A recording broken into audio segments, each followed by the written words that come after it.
बघा, एक लेवी जो जकातदार आहे तो जकातीच्या नाक्यावर बसलेला आहे आणि त्या ठिकाणी तो बसलेला असताना येशू त्याच्या बाजूने जात असताना काय म्हणाला, माझ्या माग ये. आणि बायबल सांगतं की तो त्याच्या माग पुढे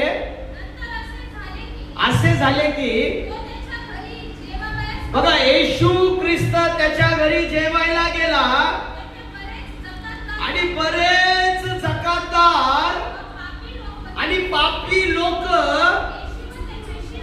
आणि येशू व त्याचे शिष्य त्याच्या पंक्तीत बसले. मी तुम्हाला सांगतो, प्रभू येशू ख्रिस्त नीतिमानांना नव्हे तर पाप्यांना वाचवण्यासाठी आलेला आहे. प्रभू येशू ख्रिस्त ज्या वेळेस एका व्यक्तीला उचलतो ना, तो एकाला उचलत नाहीये, तो त्याच्या बरोबर त्याच्या परिवाराला उचलतो, त्याच्या मित्रांना उचलतो, त्याच्या संगतीला उचलतो आणि तो त्या सर्वांचं जीवन बदलण्यासाठी तो त्यांच्यामध्ये बसतो आणि उठत असतो. आमेन.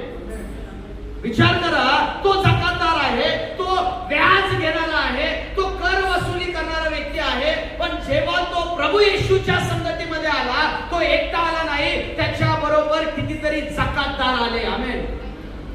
तुम्ही ज्या फील्ड मध्ये आहात ना, तुम्हाला देवाने आज त्या फील्ड मध्ये उभेच नाही ठेवलेलं. मी गांजा पिणारा, दारू पिणारा, आज ज्या वेळेस मी देवाचा सेवक म्हणून उभा राहिलो तर मी विश्वासाने साक्ष देतो की माझ्या बरोबर कितीतरी जण दारू पिणारे जे होते, आज त्यांचं जीवन बदललेलं आहे. आज ते कुठेतरी पास्टर आहे, आज कुठेतरी ते सेवा करत आहेत. जरी ते आज मला विसरले असतील, पण त्यांची दारू सोडण्याचं काम 2014 मध्ये मी सुरुवात केली होती. मी देवाला प्रार्थना केली होती की प्रभू, तो प्रत्येक व्यक्ती जो माझ्या बरोबर दारू पितोय, जो माझ्या बरोबर व्यसनामध्ये आहे, मला त्याला प्रभू मध्ये आणायचा आहे.